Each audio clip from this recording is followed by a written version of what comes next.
Hallelujah, hallelujah.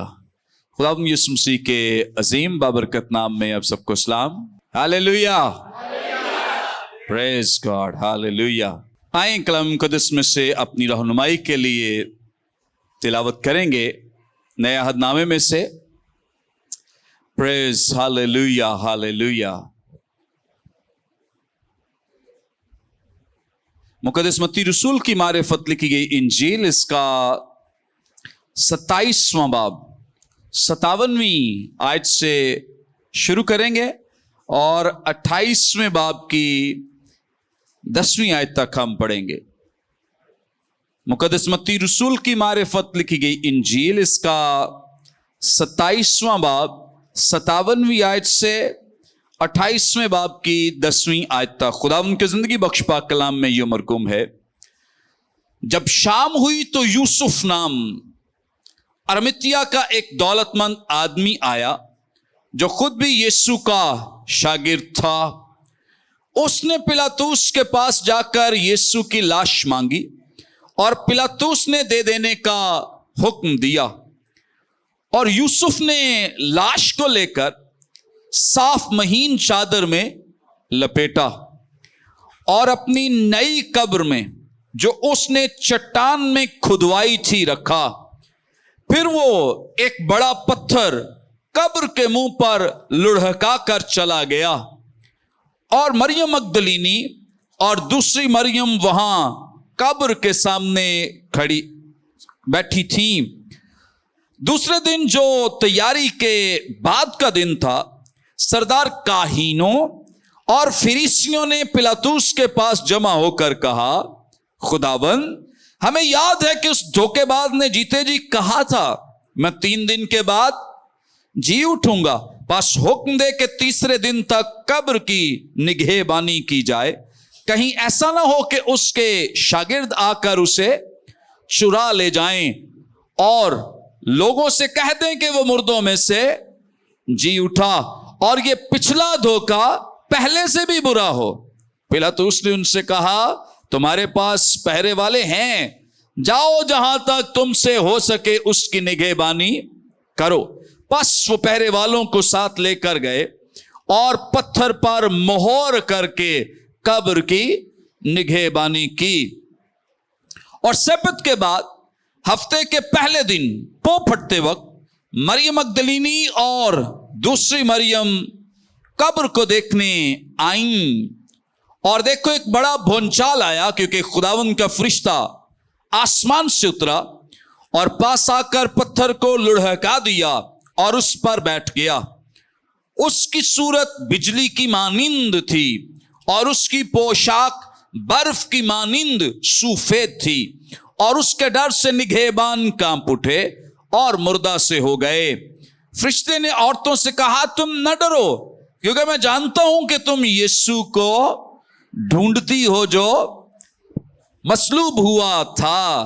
वो यहां नहीं है, क्योंकि अपने कहने के मुताबिक जी उठा है। आओ ये जगह देखो जहां खुदावन पड़ा था, और जल्द जाकर उसके शागिर्दों से कहो कि वो मुर्दों में से जी उठा है। और देखो, वो तुमसे पहले गलील को जाता है, वहां तुम उसे देखोगे।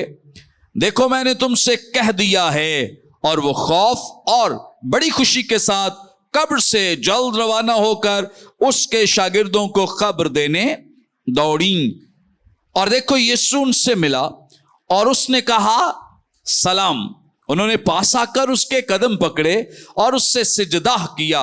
इस पर यीशु ने उनसे कहा, डरो नहीं, जाओ मेरे भाइयों से कहो कि गलील को चले जाएं, वहां मुझे देखेंगे। कलाम मुकद्दस के पढ़े सुने जाने पे खुदा उनकी बरकत हो, आमीन।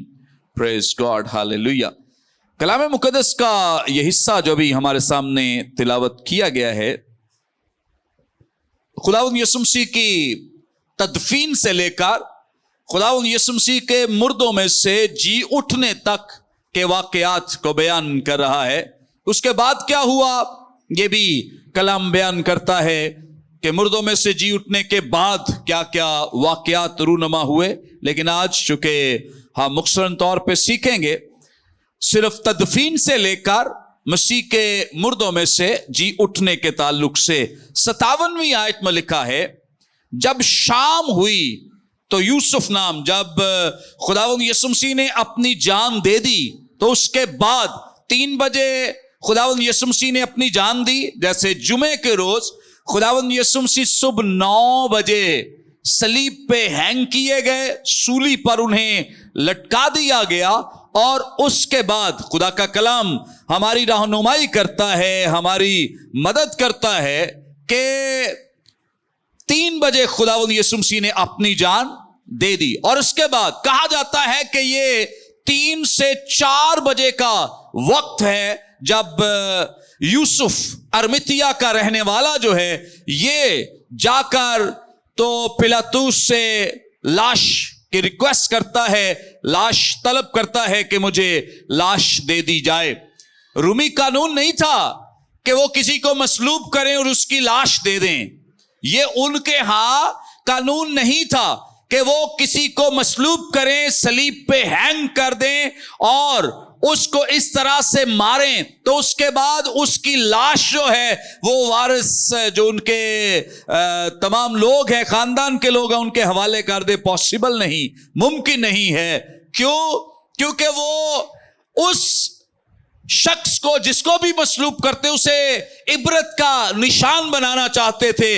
इसलिए वो आम तौर पे इन लोगों को जिनको मसलूब करते थे इनको सलीब पर ही लटका रहने देना चाहते थे, ताकि जो लोग हैं ये इनके लिए इबरत का निशान बन जाए कि आइंदा से कोई भी रूमी गवर्नमेंट के खिलाफ बगावत नहीं करेगा। क्योंकि ये सजा जो थी आम तौर पे बागियों को, जो रूमी हुकूमत के खिलाफ बगावत करते थे, उनको दी जाती थी। इस एतबार से लाश दी तो नहीं जाती थी, लेकिन ये चूंकि एक स्पेशल केस है और इसके साथ साथ जो सनहेड्रिन है वो भी इसमें इन्वॉल्व है। और सनहेड्रिन के 2 बड़े मेंबर्स जिनकी पोजीशन भी बहुत बड़ी है सनहेड्रिन में, और इसके साथ साथ उनके पास दौलत भी है, पैसा भी है, इख्तियार अथॉरिटी भी है। उनमें से एक शख्स तो अभी गया है, मुकद्दस यूहन्ना दूसरे का भी तज़किरा करते हैं, उसके साथ निकोदीमस का भी, कि यहाँ पे यूसुफ अरमितिया है लेकिन इनके साथ निकोदीमस भी शामिल है कि ये दोनों ही उसकी लाश लाकर उसकी तदफीन कर रहे हैं या उसको दफना रहे हैं। आमीन। ओके, तो यहां पे लिखा है यूसुफ नाम अरमितिया का एक दौलतमंद आदमी आया जो खुद भी यीशु का क्या था?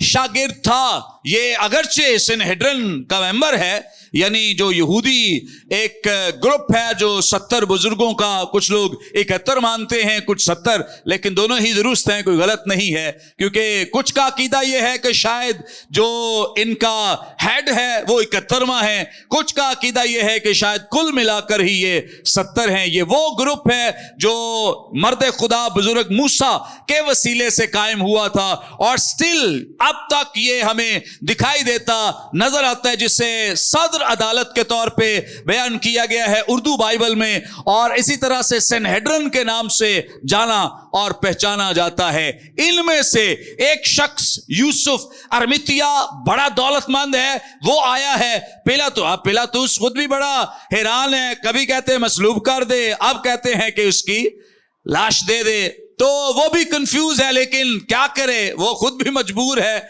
यहूदियों के डर से, क्योंकि यहूदी अगर ये पिलातुस उनकी बात ना माने, यहूदी सनहेड्रिन की या जो उनके बड़े हैं, तो ये यहूदी करते क्या थे? जाकर शहनशाह को कंप्लेन करते थे कि ये तेरा जो गवर्नर तूने हम पे लगाया है ये दुरुस्त गवर्नेंस नहीं कर रहा है, ये दुरुस्त हमारे लिए हमारे साथ सलूक नहीं करता। सो वो अपनी जान बचाने के लिए उसने जब मसीह को मसलूब होने का हुक्म दिया था तो तब भी इसीलिए हुक्म दिया था क्योंकि वो मजबूर था।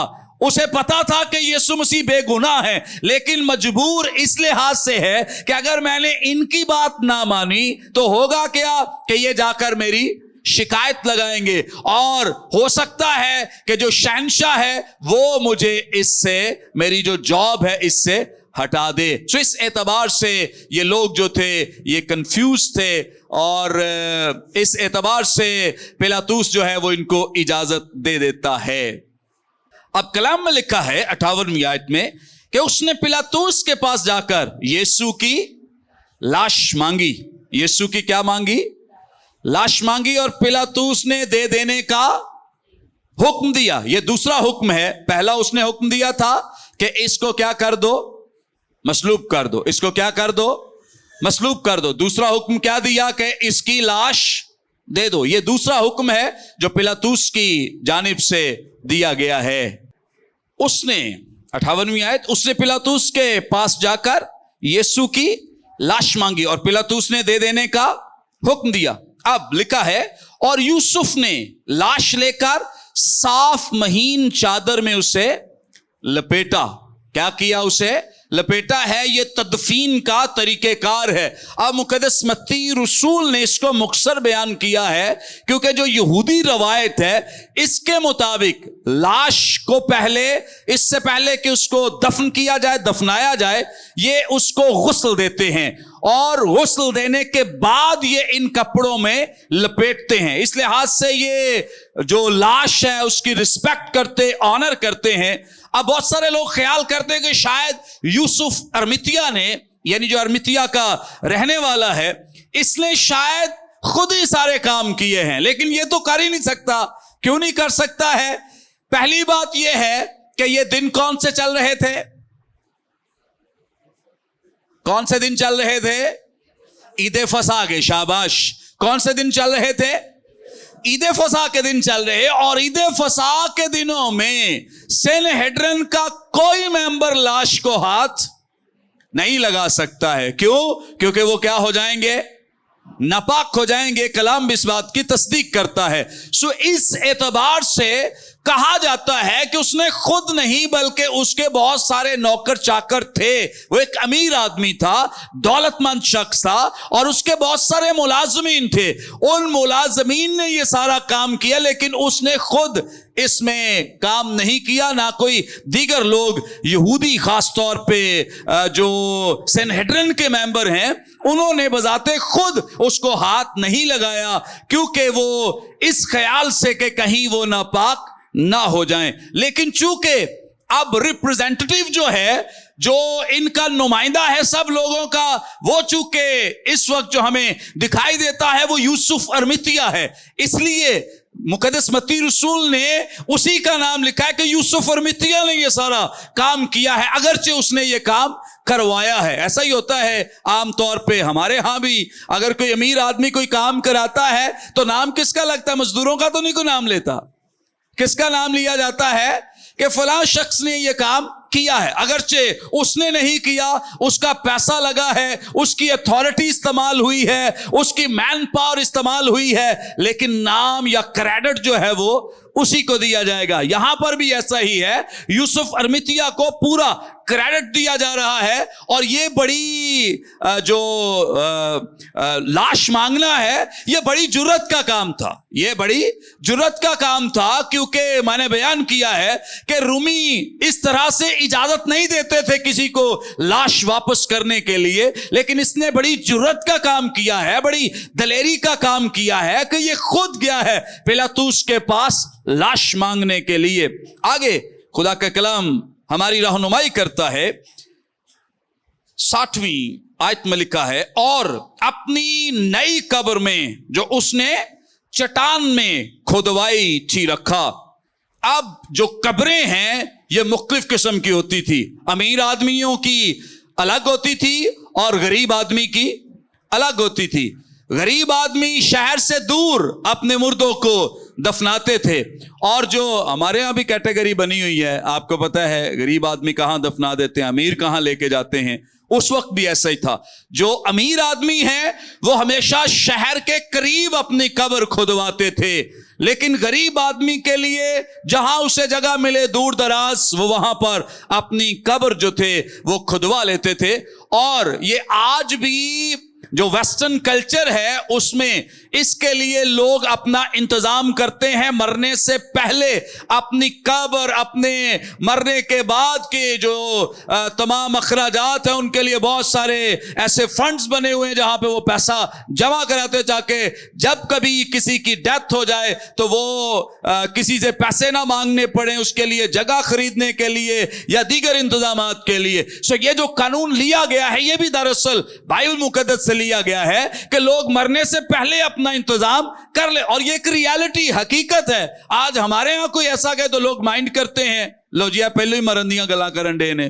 तो इस कल्चर में लोग मरने से पहले अपनी कब्र जो है वो खुदवा लिया करते, क्योंकि ये एक हकीकत है, सबने उस जगह जाना है। इस एतबार से ये जो कब्र है ये चट्टान, स्पेशल इसके लिए स्पेसिफिक वर्ड इस्तेमाल किया गया कि चट्टान में खुदवाई गई। तो चट्टान में खुदवाने का मतलब ये है कि ये किसी अमीर तरीन शख्स की कब्र है, आम लोगों की कब्र यहां पर नहीं खुदवाई जाती थी। सो इस एतबार से यहां से भी पता चलता है कि ये किसी अमीर तरीन शख्स की कब्र है। और दूसरा, मुकद्दस यूहन्ना मेंशन कर देते हैं कि वो शहर के करीब थी। वो क्या की थी? शहर के करीब थी। अब यहां बहुत सारे स्कॉलर्स जो हैं वो इस बात के लिए इस सच्चाई को बयान करते हैं कि इसका करीब होना इसलिए पॉसिबल था, मुमकिन था, और इसलिए इसे करीब दफनाया गया ताकि जब मसीह मुर्दों में से जी उठे तो लोग कब्रें ना ढूंढते फिरें कि वो किस कब्र में था। ये एक बड़ी स्पेशल किस्म की कब्र थी और बहुत दूर नहीं थी। लोग भागकर, इसीलिए तो मुकद्दस यूहन्ना भी बयान करते, मुकद्दस लूका और मुकद्दस मत्ती बयान करते हैं, जब खवातीन गई हैं तो देखे फौरी वो चली भी गई हैं और फौरी शागिर्द दौड़कर आ भी गए हैं। इसलिए आ गए हैं क्योंकि वो शहर के बहुत करीब है। और जब इन्होंने जाकर शहर में धूम मचा दी तो लोग, मसीह तो चूंकि गैर ईमानदारों को नजर नहीं आ रहे, तो गैर ईमानदार कहां जाते थे तस्दीक करने के लिए? कब्र पे जाते थे कि देखें वो कब्र, चूंकि वो तो बिल्कुल ही शहर के करीब बनाई गई है, बिल्कुल ही हमारे करीब है, इसलिए हम जाकर उसे देख सकते हैं, टेस्टिफाई कर सकते हैं और हम उसकी तस्दीक कर सकते हैं। सो इस एतबार से ये कब्र जो है बड़ी अहमियत की हामिल है। और खुदावंद जिंदा खुदा की तरफ से, चूंकि ये एक प्रोफेसी, एक नबूवत भी पूरी हुई है जो यशायाह नबी के सहीफे के 53वें बाब में की गई है कि उसकी कब्र जो है वो किन के माबैन है? अमीर और दौलतमंद लोगों के माबैन है। सो इस कब्र का इंतखाब भी दरअसल प्रोफेसी की तकमील है, नबूवत की तकमील है जो पुराने अहद में की गई है। इसलिए कलाम बयान करता है, और अपनी नई कब्र में जो उसने चट्टान में खुदवाई थी, क्योंकि गरीब आदमी किसी पुरानी कब्र में दफना दिए जाते, लेकिन अमीर लोग जो थे वो कभी भी ऐसा नहीं करते थे, वो अपनी कब्र अलग से खुदवाया करते थे। और लिखा है, फिर वो एक बड़ा पत्थर कब्र के मुंह पर लुढ़का कर चला गया। ऐसे लगता है जैसे सिंगुलर काम कर रहा है, लेकिन पॉसिबल नहीं है।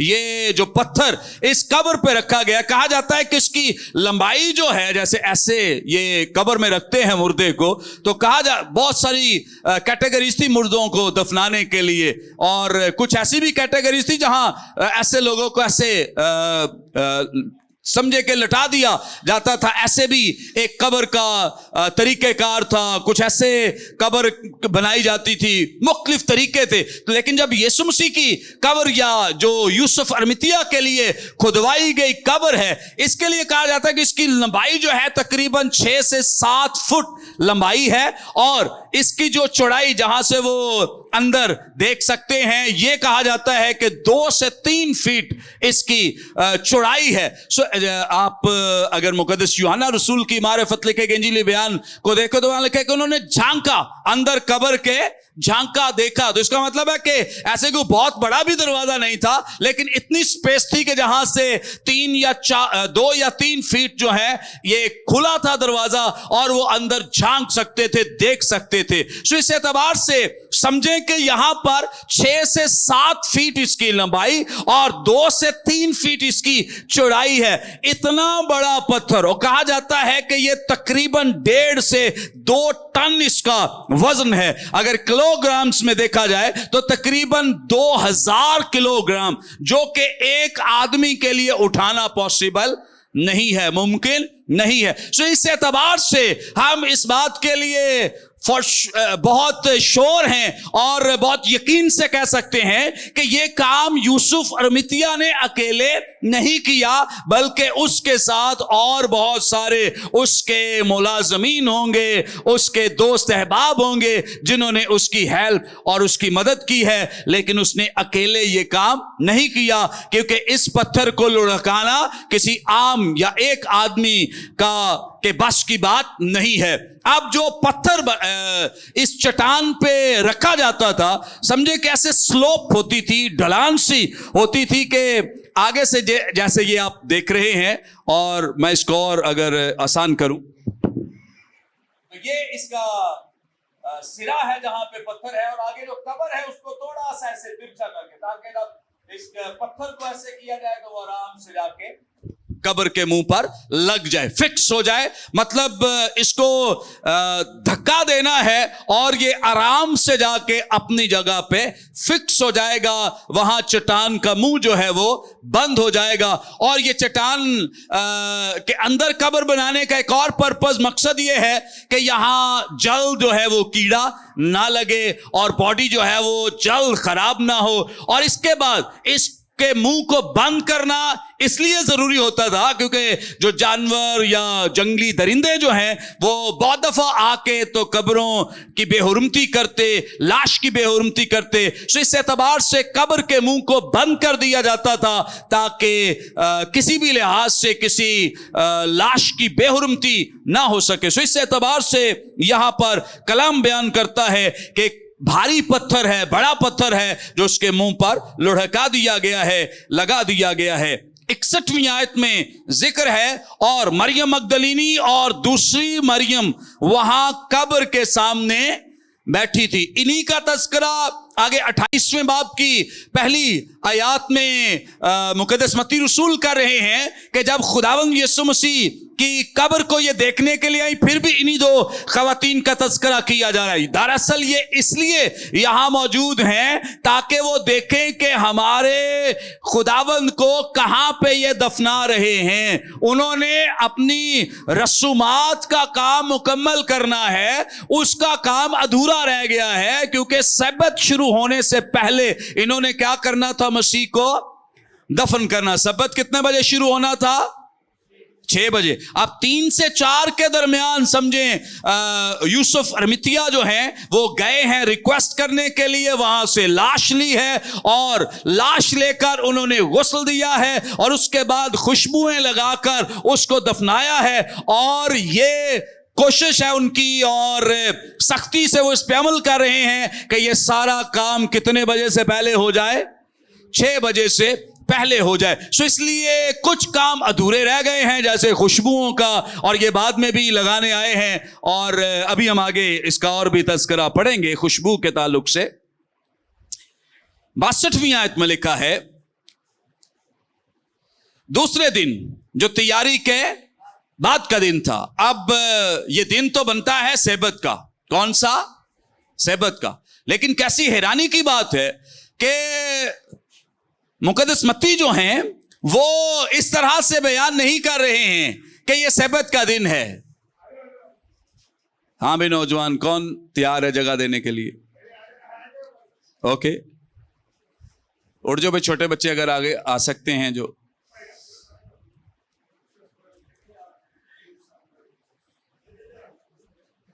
हाँ ठीक है, ओके ओके।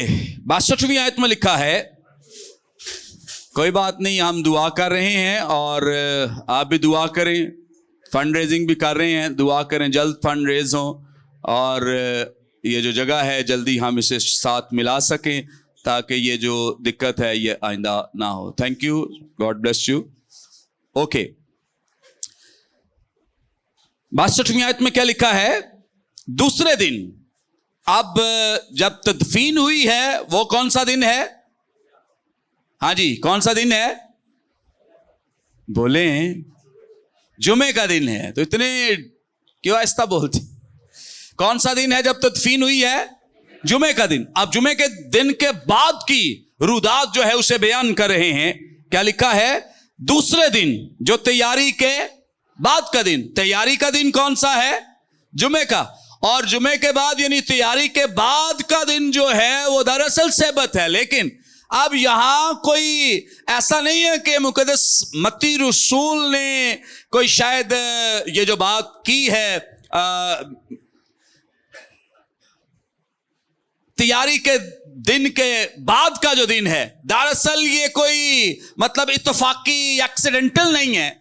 इसके पीछे लॉजिक है। आगे इस बात को 28वें बाब में बयान भी कर देंगे। इसके पीछे बड़ा लॉजिक है और इसके पीछे बड़ी बात है, क्योंकि अब वो दिनों का शुमार, अब वो दिनों को गिनने का काम जो है वो सब्त से नहीं कर रहे हैं।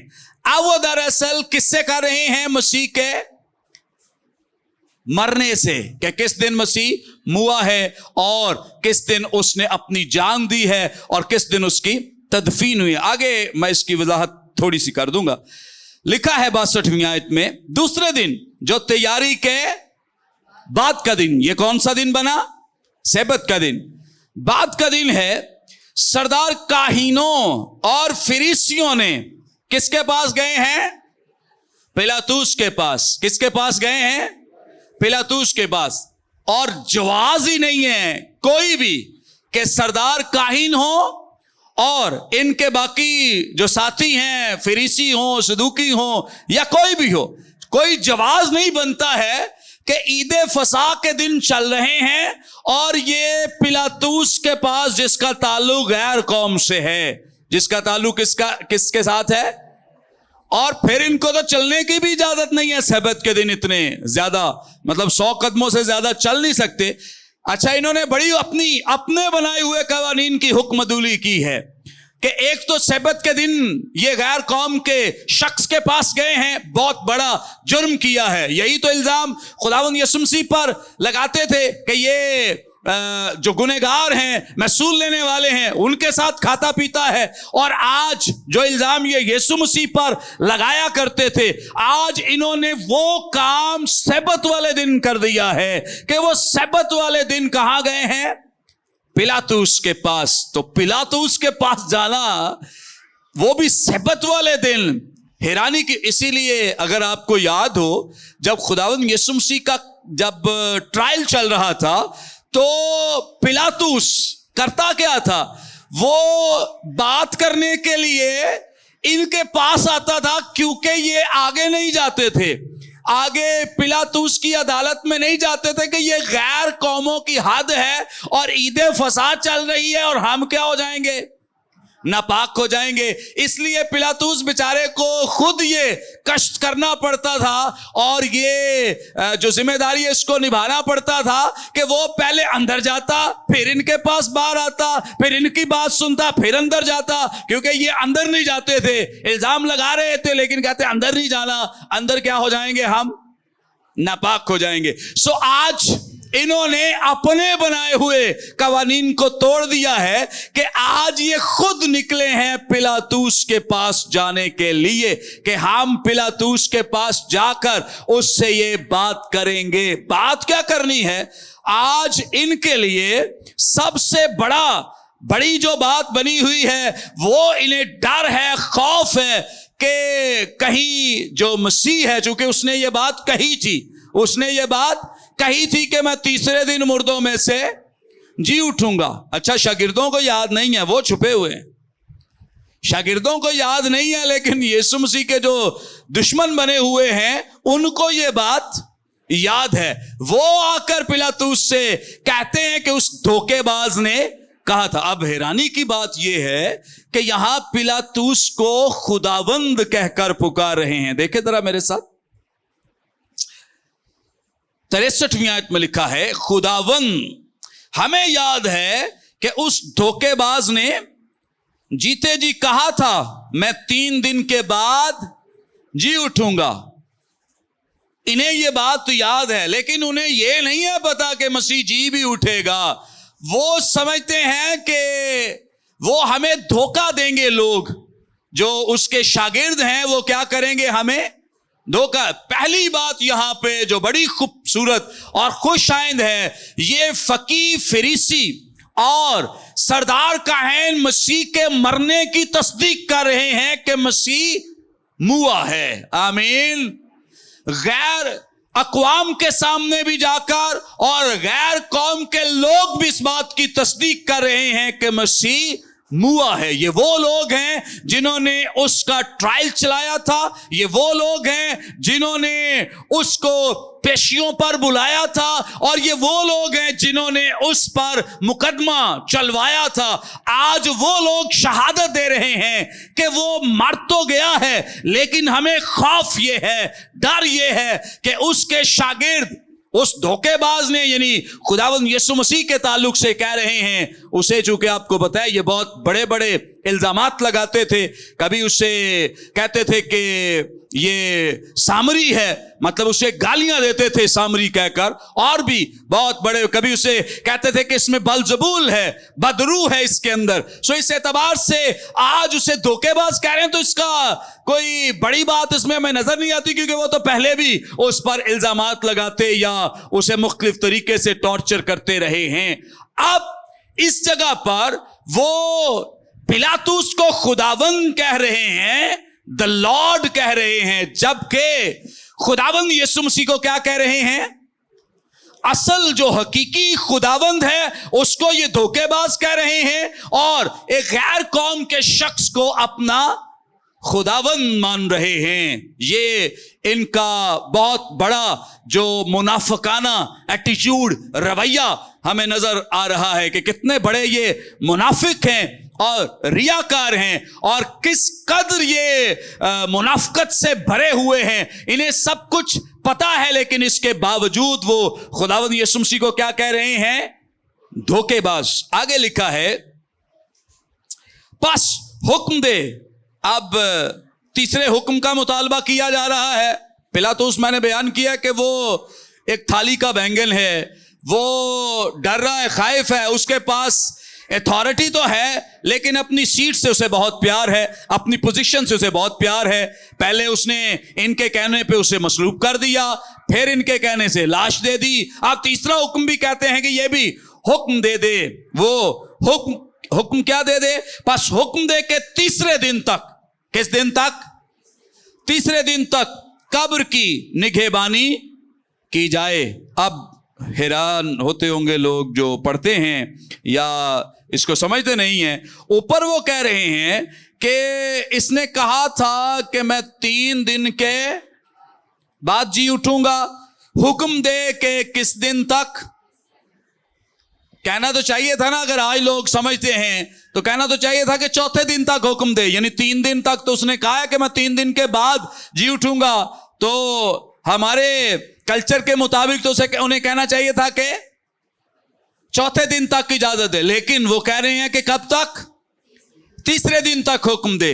इसका मतलब यह है, जैसे खुदावंद यीशु मसीह ने भी तकरीबन 17 मुख्तलिफ स्टेटमेंट्स जो हैं वो न्यू टेस्टामेंट में कही हैं। कभी उन्होंने कहा है कि मैं तीसरे दिन मुर्दों में से जी उठूंगा, और कभी उन्होंने कहा है कि मैं 3 दिन के बाद जी उठूंगा, कभी उन्होंने कहा है कि इब्ने आदम 3 रात दिन जमीन के अंदर रहेगा। सो इस एतबार से 17 मुख्तलिफ स्टेटमेंट्स कही हैं, लेकिन इसका मतलब हरगिज ऐसा नहीं है कि 17 इन स्टेटमेंट्स में कोई उस कल्चर के एतबार से कोई डिफरेंस है, कोई फर्क है, या कोई एक दूसरे के खिलाफ है। बिल्कुल भी ऐसा नहीं है। अगर ऐसा होता तो ये खुद ही आपस में उसके शागिर्द उससे सवाल करते, खुदावंद कल आप कह रहे थे मैंने तीसरे दिन जी उठना है, आज आप कह रहे हैं 3 दिन के बाद जी उठना है। फिर वो कुछ दिनों के बाद कहते कि खुदावंद पहले आपने ऐसे कहा था, आज आप कह रहे हैं 3 रात दिन मैंने जमीन के अंदर रहना, भेद क्या है, राज क्या है? लेकिन उन्होंने कुछ भी ऐसा नहीं कहा, इसलिए कि उन्हें पता है, वो जानते हैं कि 3 रात दिन और तीसरे दिन और 3 दिन के बाद का मतलब क्या है। इसलिए वो कहते हैं कि तीसरे दिन तक हमें इजाजत दे या हुक्म दे कि इस कब्र की निगहबानी की जाए, प्रोटेक्शन की जाए, इसको प्रोटेक्ट किया जाए, ताकि ये कब्र जो है ये उसके शागिर्दों से महफूज रहे। सो जो 3 रात दिन की बात है, या मैंने वैसे इस पे एक डिटेल पैगाम दिया है, 3 रात दिन का भेद राज ये है, मैं मुख्तसरन बता दूं इसके ताल्लुक से ताकि आपको फिर से याद दहानी हो जाए। यहूदी दिनों का आगाज जो है वो शाम से करते थे। कब से? शाम से करते, शाम 6 बजे से किया करते थे। सो जब खुदावंद यीशु मसीह को दफनाया गया, तब कौन सा दिन है? जुमे का दिन। आपके या हमारे कल्चर में अगर बच्चे की पैदाइश रात 11 बजे हो तो 12 बजे के बाद क्या कहा जाता है कि बच्चा 1 दिन का हो गया है, बच्चा 1 दिन का हो गया है। उसकी डेट ऑफ बर्थ भी वही लिखे जाएगी, अगरचे वो 1 घंटा ही पहले पैदा हुआ, 15 मिनट भी, 10 मिनट भी, 1 मिनट भी पहले पैदा हुआ है तो उसकी तारीख पैदाइश वही लिखी जाएगी। इसी तरह जो यहूदी इंसाइक्लोपीडिया है, इसके मुताबिक भी वो कहते हैं कि अगर दिन का 1 पहर या 1 पहर के कुछ आवर्स या मिनट्स ही बाकी हों तो उसे पूरा दिन और रात कंसीडर किया जाएगा, 24 आवर्स उसे समझा जाएगा। इसका मतलब यह है कि जुमे वाले दिन खुदावंद यीशु मसीह जब दफनाए गए हैं तो उसी दिन उनको 1 रात और 1 दिन मुकम्मल हो गया। हाँ जी, समझ आ रही है? ओके। उसके बाद शाम 6 बजे के बाद एक नया दिन शुरू हुआ है। वो कौन सा है? हफ्ते का, सब्त का दिन, हफ्ते का दिन। सो शाम 6 बजे से दूसरा दिन शुरू हो गया है और ये अगली शाम 6 बजे तक, यानी हफ्ते की शाम 6 बजे तक 2 दिन और 2 रातें मुकम्मल हो गई। अब 6 बजे के बाद, यानी जो हमारा कल सैटरडे गुजरा है, उसकी शाम 6 बजे के बाद खुदावंद यीशु मसीह को अब तीसरा दिन शुरू हो गया। तीसरे दिन के किसी भी पहर में, किसी भी लम्हे में वो जी उठे तो यहूदी कहेंगे कि वो 3 दिन के बाद जी उठा है। वो कहेंगे कि ये 3 रात दिन जमीन के अंदर रहा है। वो कहेंगे कि ये तीसरे दिन मुर्दों में से जी उठा है। सो उनके लिए इस बात को अंडरस्टैंड करना, उस कल्चर के मुताबिक इस बात को समझना मुश्किल नहीं है। अब यहां पे भी इस बात को वाजे किया गया है, पास हुक्म दे कि तीसरे दिन तक कब्र की निगहबानी की जाए, कहीं ऐसा ना हो कि उसके शागिर्द आकर उसे उन बेचारों ने क्या चुराना था? वो कहां थे? कमरे में बंद थे। कहां थे?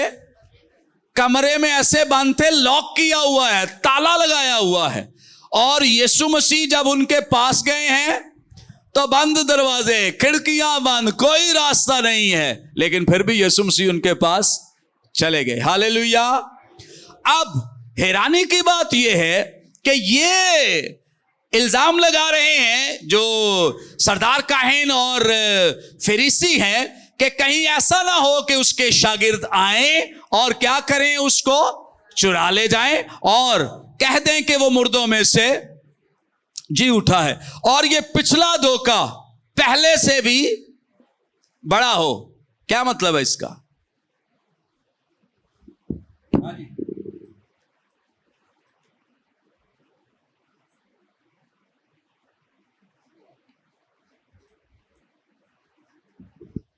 पिछला धोखा पहले से भी बुरा हो। हाँ जी, कोई इंटेलिजेंट बच्चा बच्ची? हाँ, परसिकला। ओके, इसका मतलब यह है कि वो खुदावंद यीशु मसीह को धोखेबाज कह रहे हैं। क्या कह रहे हैं? कि इसने पहले भी धोखा दिया है अपने आप को मसाया शो करके, ये उसका पहला धोखा है। तो कहीं ऐसा ना हो कि दूसरा धोखा इस तरह से हो जाए कि ये कहना शुरू कर दें कि वो मुर्दों में से जी उठा है। इसको वो कह रहे हैं कि कहीं ऐसा ना हो कि ये पिछला धोखा से मुराद ये है जो अब होना है, जिसके लिए वो कयासराई करे कि शायद उसे चुरा ले जाएंगे और कहेंगे कि वो मुर्दों में से। तो वो कह रहे हैं कि ये पिछला धोखा पहले से भी, जो पहले उसने धोखा दिया था, मतलब ये समझते हैं, इनकी अंडरस्टैंडिंग है कि वो अपने आप को मसाया शो करता था, जबकि ये मानते थे कि वो मसाया नहीं है, जबकि ये गलत थे, ये रॉन्ग थे। खुदावंद यीशु मसीह ने न सिर्फ इस बात का दावा किया बल्कि अपने कलाम से, अपनी मिरेकलस कुव्वत और ताकत से और इसी तरह से अपने इख्तियार अथॉरिटी से साबित किया और इस बात को वाज़ेह किया कि वो सिर्फ कहता नहीं कि वो मसाया है, बल्कि उसके काम तस्दीक करते हैं कि वो वाकई मसाया है। आमीन, हालेलुया। 65वीं आयत में लिखा है, पिलातुस ने उनसे कहा, तुम्हारे पास पहरे वाले हैं, तुम्हारे पास पहरे वाले, जाओ जहां तक तुमसे हो सके उसकी निगहबानी करो। अच्छा, अब इससे मुराद ये नहीं है कि पिलातुस उन्हें ये कह रहा है कि जो गार्ड्स तुम्हारे पास टेंपल गार्ड्स हैं उनको ले जाओ, उनसे जाके तो हिफाजत करा लो। भाई, अगर उनकी हिफाजत करानी होती तो सरदार काहिन को या फरीसियों को पिलातुस की इजाजत नहीं चाहिए थी। इजाजत इसलिए चाह रहे हैं क्योंकि हमारे गार्ड्स तो हैं ही, वो तो करेंगे ही, लेकिन हमें तो चाहिए प्रोफेशनल गार्ड्स और रूमी सिपाही चाहिए जो अपनी ताकत के लिहाज से, अपनी ड्यूटी के एतबार से, अपने इख्तियार के एतबार से, अपने मुजालिम के एतबार से बहुत मुनफरद हैसियत रखते हैं। सो वो रिक्वेस्ट कर रहे हैं कि हमें टेंपल गार्ड्स नहीं, मतलब हैकल के जो सिक्योरिटी के लोग हैं वो नहीं, उनकी इजाजत लेने की तो उन्हें जरूरत नहीं थी। आज वो आए हैं, इसका सबूत आपको मिल जाता है जब हम 66वीं आयत को पढ़ते हैं। लिखा है, बस वो पहरे वालों को साथ लेकर गए। इसका और फिर इसका एक और सबूत भी है, मुकद्दस यूहन्ना रसूल बयान करते हैं कि जब इन सिपाहियों ने जाकर बयान किया कि वो वहां नहीं है, वो तो हम रात को जाग रहे थे, सब कुछ देखा है, तो ये जो सरदार काइन फरीसी है उनको तसल्ली देते हैं कि हम तुम्हारे हाकिम को जाके बता देंगे, तुम इस बात को, सच को झूठ में बदल दो, कहो कि जब हम रात को सो रहे थे, जबकि रूमी सिपाही ड्यूटी पर हो और वो कोताही कर जाए, ऐसा पॉसिबल नहीं है, मुमकिन नहीं। क्यों? क्योंकि इसकी पादाश में रूमी सिपाही जानते हैं कि सजा कितनी बड़ी है। सजा कितनी बड़ी थी?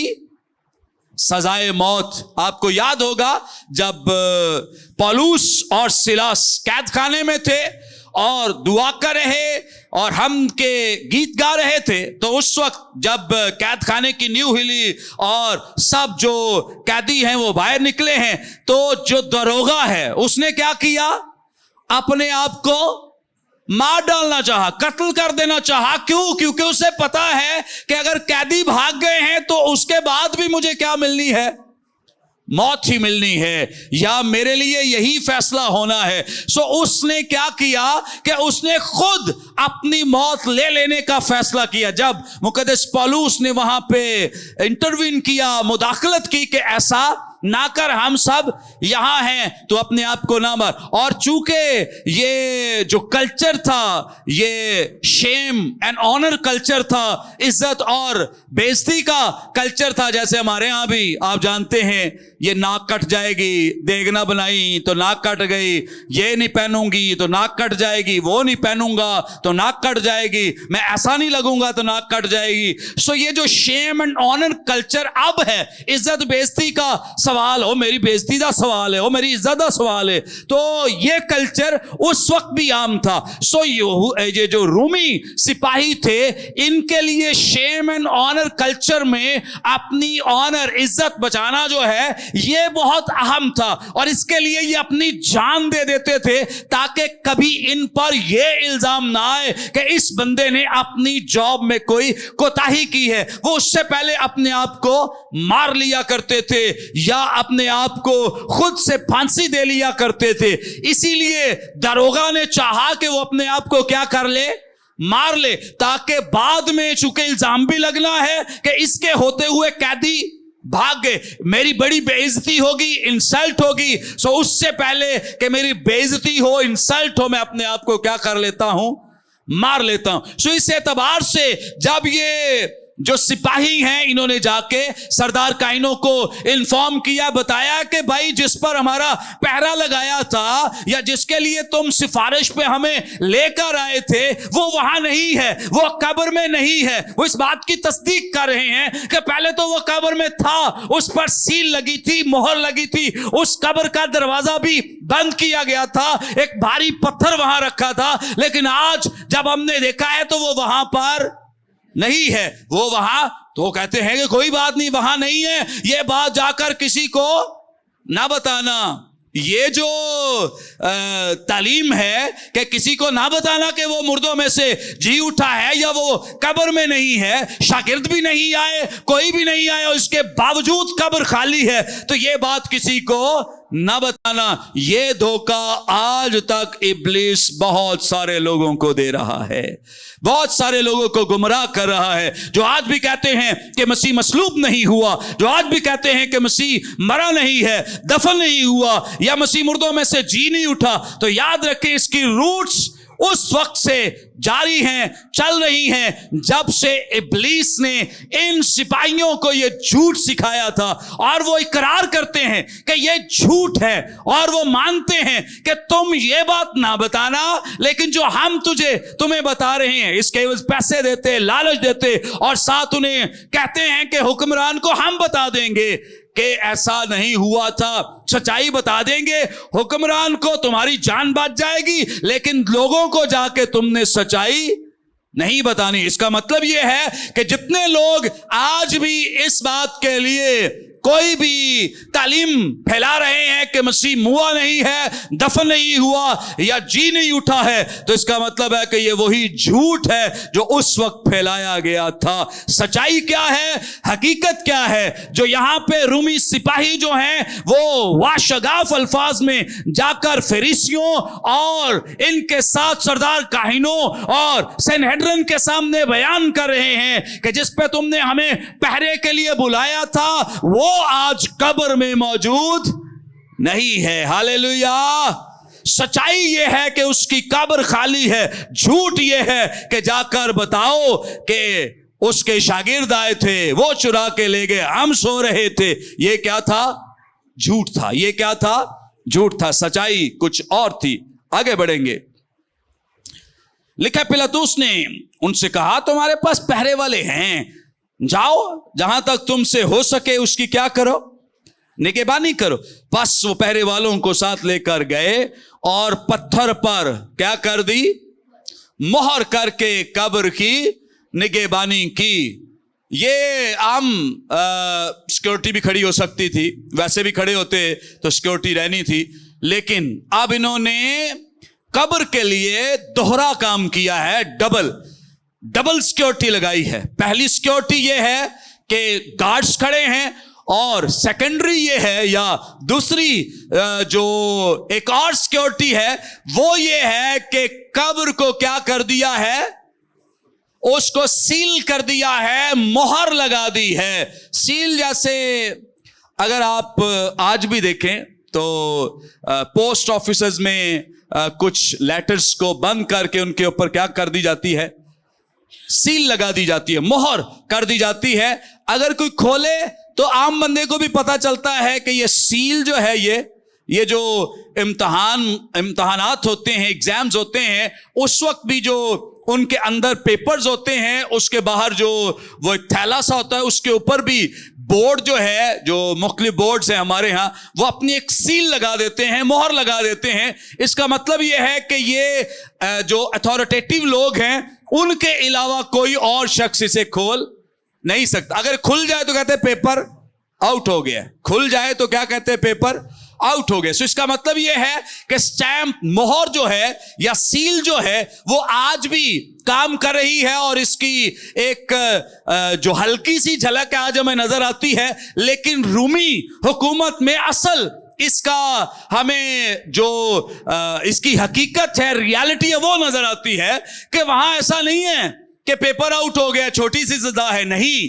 वहां उनकी सील तोड़ने का मतलब और उससे जो सजा है उसकी ये है कि जो भी इस सील को तोड़ेगा, इस मोहर को तोड़ेगा, उसे रूमी हुकूमत के तहत सजा मिलेगी। और क्या मिलेगी? उसे सजाए मौत दी जाएगी। क्या सजा मिलेगी?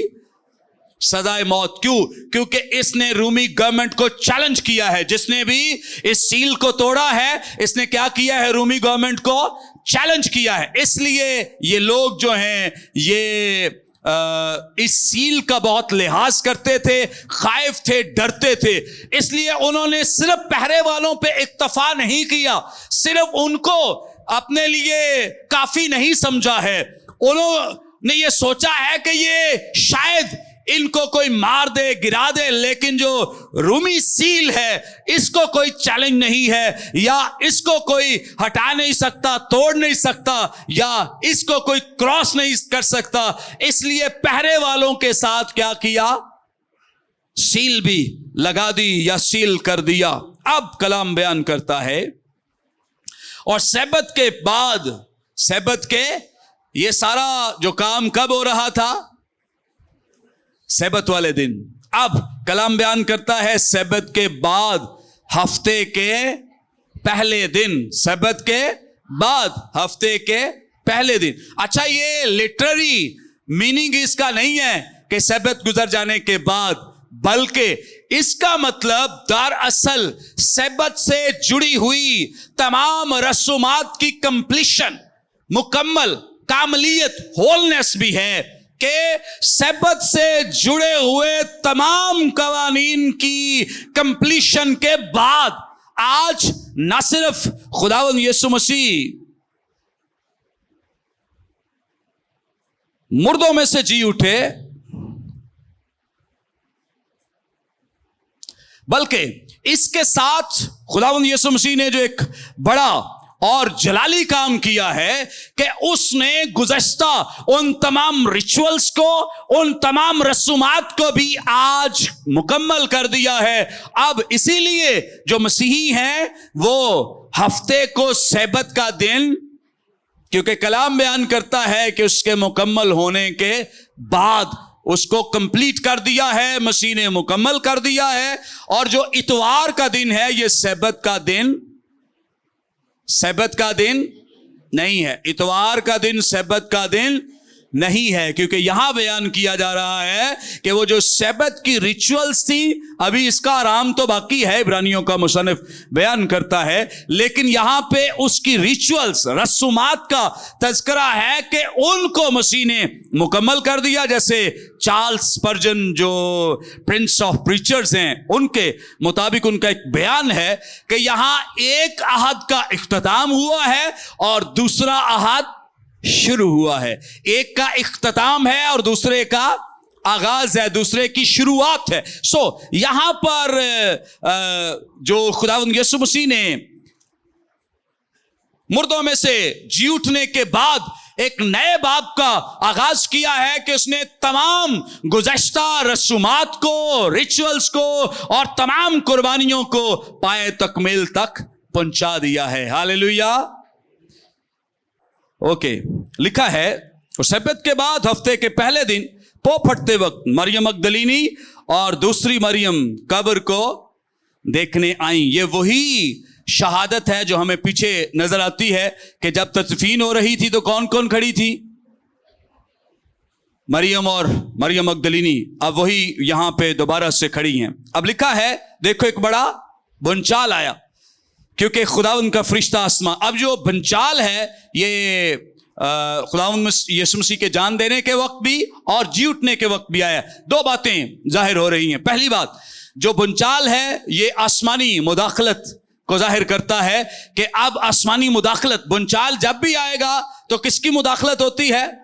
आसमान की। खुदा मुदाखलत करता है। तो इसका मतलब है कि जान देने के वक्त भी आसमानी मुदाखलत है, यानी आसमान से खुदा की मर्जी के मुताबिक हुआ है। जी उठने के वक्त भी आसमानी मुदाखलत है, खुदा की पाक मर्जी पूरी हुई। नंबर 2, दूसरा जो इसका मतलब है वो ये है कि ये कोई दो अलग अलग जो पार्ट्स हैं वो नहीं है कि मसीह मुआ कब है, मसीह जी उठा कब है। नहीं, ये भंचाल इस बात की शुनीद है, इस बात की शहादत है कि मसीह का मरना और मसीह का जी उठना दरअसल निजात के काम को मुकम्मल करने की अकाई है। ये एक ही काम है। मसीह का मरना जी उठने के साथ जुड़ा हुआ है, मसीह का जी उठना मरने के साथ जुड़ा हुआ है। सो इसका मतलब यह है कि निजात के लिए मसीह का मरना, दफन होना और उसका जी उठना जो है यह एक हतमी निशान था, जिसकी तस्दीक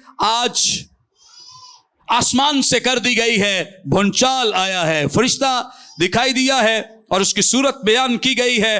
फिर लिखा है 4 आयत में, और उसके डर से निगहबान कांप उठे और मुर्दा से हो गए। फरिश्ते ने, अब ये निगहबान मतलब वही फौजी सिपाही जो आए हैं प्रोटेक्शन के लिए, मुहाफजत के लिए, उन्हें होश अब आया है। कलाम में लिखा है, क्या लिखा है कि और उसके डर से निगहबान क्या हुए? कांप उठे और मुर्दा से हो गए। लेकिन अब अभी भी वो स्टिल मौजूद हैं। उन्हें पता नहीं है कि कब्र से यीशु मसीह चले गए हैं, जा चुके हैं। उन्हें इस बात का इल्म अभी नहीं है। अभी वो स्टिल अपना पहरा दे रहे हैं, लेकिन खुदावंद यीशु मसीह यहां से जा चुके हैं। हालेलुया। खुदावंद यीशु मसीह मुर्दों में से जी उठकर यहां से जा चुके हैं। और अब जब फरिश्ता यहां पे आया है, कलाम में लिखा है, और उसके डर से, यानी फरिश्ते के डर से, 5वीं आयत में लिखा है, फरिश्ते ने औरतों से कहा, तुम, क्योंकि मैं जानता हूं कि तुम किसको ढूंढती हो, यीशु को ढूंढती हो जो क्या हुआ था। आसमान से बयान आ रहा है, फरिश्ते कह रहे हैं कि मसीह क्या हुआ था। 600 साल बाद आने वाले लोग कह रहे हैं मसीह मसलूब नहीं हुआ, उसकी जगह कोई और आ गया था। मतलब खुदा धोखेबाज था, खुदा फ्राडिया है जो कह कर के मैं अपने बेटे को कुर्बान करूंगा, बेटे को कुर्बान नहीं करता तो किसी और को कुर्बान कर देता और बेटे को साइड पे कर देता है। ये इल्जाम यीशु मसीह पर फकत नहीं है, ये इल्जाम मसीहियों पर नहीं बल्कि बराह रास्त किस पे लगाया जाता है? खुदा पर लगाया जाता है कि खुदा शायद धोखेबाज है जो कहकर अपना बेटा और आज उसको साइड पे कर दिया और किसी और को उसने क्या किया है।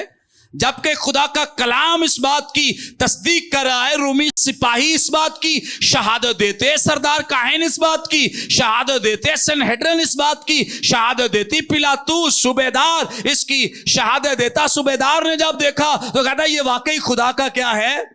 बेटा है। जब उसने इस तरह के मिरेकलसली उसकी डेथ को देखा है, जान देने को देखा है, तो कलाम में लिखा है 6 आयत, वो यहां नहीं है क्योंकि अपने कहने के मुताबिक जी उठा है। हालेलुया। वो यहां नहीं मतलब कब्र में नहीं है, बल्कि अपने कहने के मुताबिक जो, आओ ये जगह देखो, ये आज भी सदाएं खुदावंद यीशु मसीह की कब्र से आ रही हैं। आओ ये जगह देखो जहां मसीह को क्या किया गया था? दफन किया गया था। आओ ये जगह देखो। लेकिन अब वो यहां नहीं है, बल्कि वो अब अपने कहने के मुताबिक तीसरे दिन मुर्दों में से जी उठा है। खुदावंद अपने कलाम के वसीले बरकत दे।